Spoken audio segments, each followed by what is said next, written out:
Hello दोस्तों, आपका एक बार फिर से स्वागत है टेक्निकल ब्रोकर की एक नई वीडियो में। तो आज की वीडियो में हम देखेंगे फाइंड कमांड क्या होता है और उसके काफ़ी सारे एडवांस यूजेस भी देखेंगे। फाइंड कमांड को हमने बेसिक लिनक्स कमांड सीरीज में देखा था, लेकिन वो केवल एक सिंपल सा एग्जांपल था फाइंड कमांड का। फाइंड कमांड एक बहुत ही एडवांस कमांड है जिसके कुछ फीचर्स हम आगे देखेंगे। तो चलिए वीडियो शुरू करते हैं। सबसे पहले हम अपना टर्मिनल ओपन कर लेते हैं, इसे थोड़ा जूम कर लेते हैं। ओके, सो फाइंड कमांड का जो बेसिक एक सिंपल सा सिंटेक्स होता है वो ये होता है। फाइंड स्पेस, हम अपने फाइल या डायरेक्टरी जिसको भी फाइंड कर रहे हैं उसका नाम लिख देते हैं। लाइक मैंने सर्च किया पासवर्ड, तो पासवर्ड नाम की कोई फाइल या डायरेक्टरी नहीं है।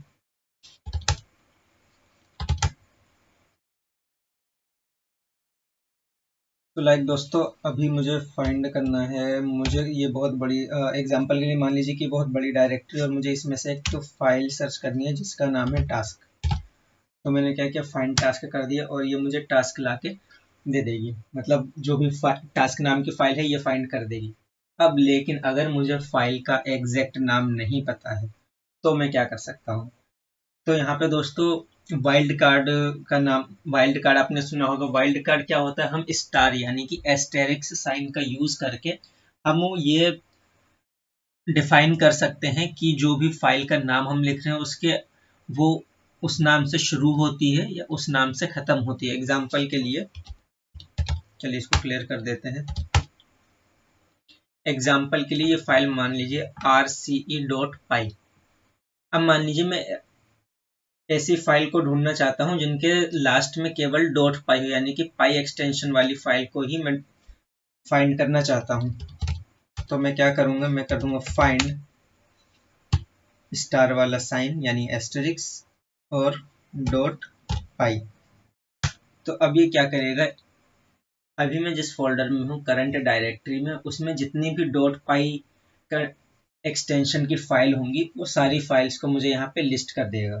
देखिए दोस्तों, और इसका मतलब क्या है, एस्टेरिक्स यानी कि जो भी फाइल जिसके शुरू में, एस्टेरिक्स का मतलब ये है कि शुरू में कोई भी नाम हो उससे फर्क नहीं पड़ता, लेकिन फाइल के लास्ट में डॉट पाई होना चाहिए।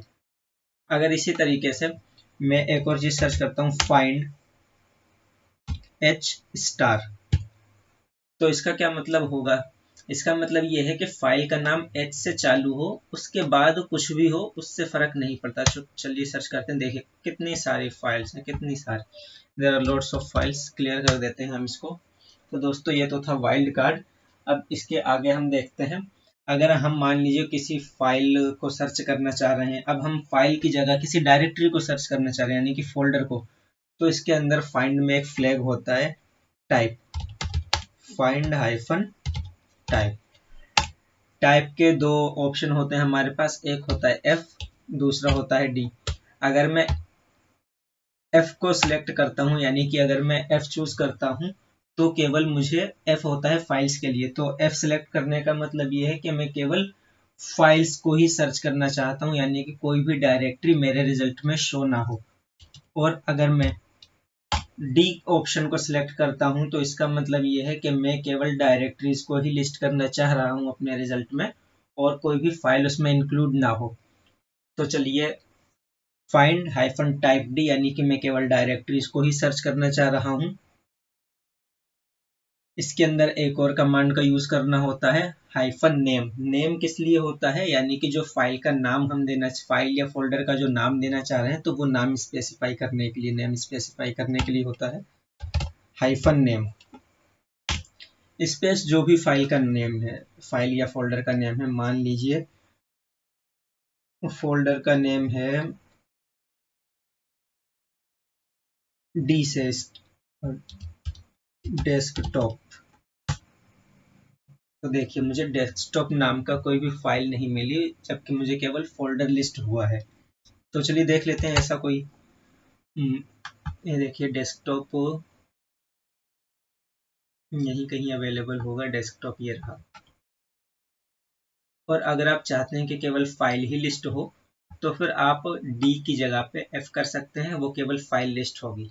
अब दोस्तों यहाँ जो नेम फ्लैग के बारे में यानी नेम स्विच के बारे में जो मैंने बताया है, इसके अंदर एक और एक्स्ट्रा नेम होता है, वो होता है I name.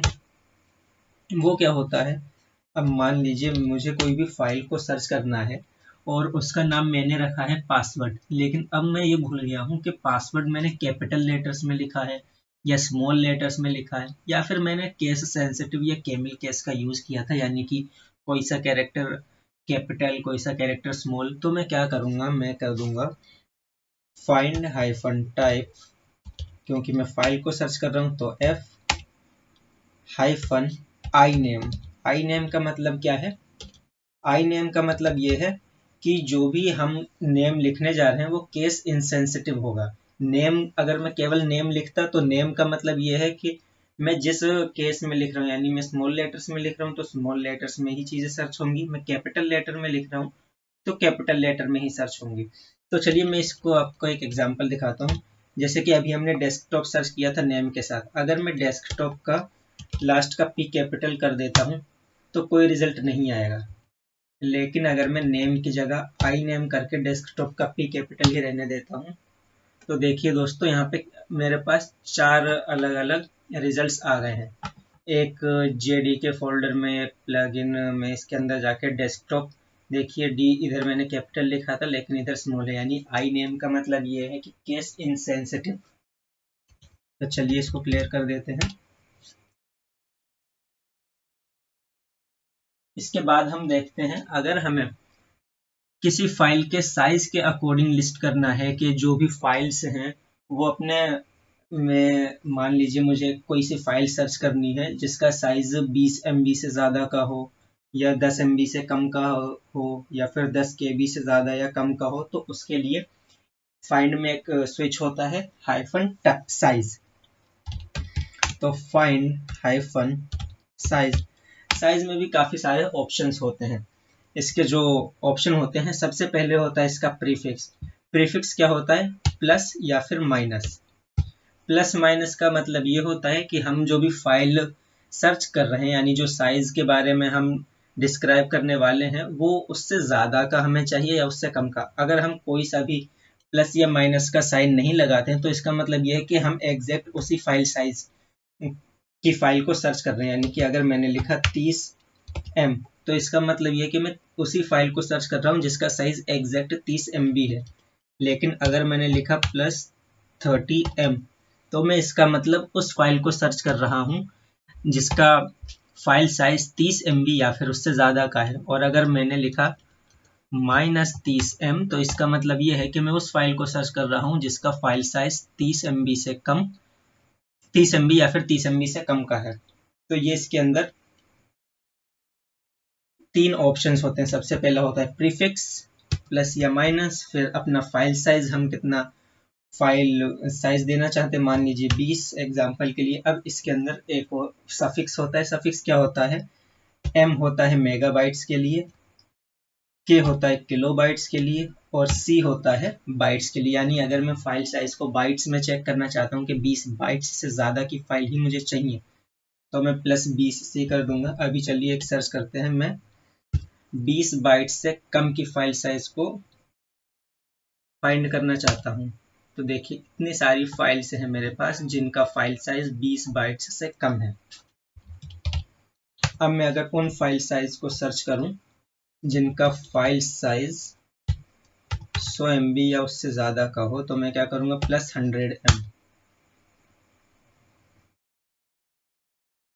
Okay, find invalid size type M। Okay, so M small नहीं होता, M कैपिटल M होता है, सॉरी फॉर दैट। तो देखिए मेरे पास ये 4 फाइल्स हैं जिनका फाइल साइज 100 MB से ज़्यादा का है।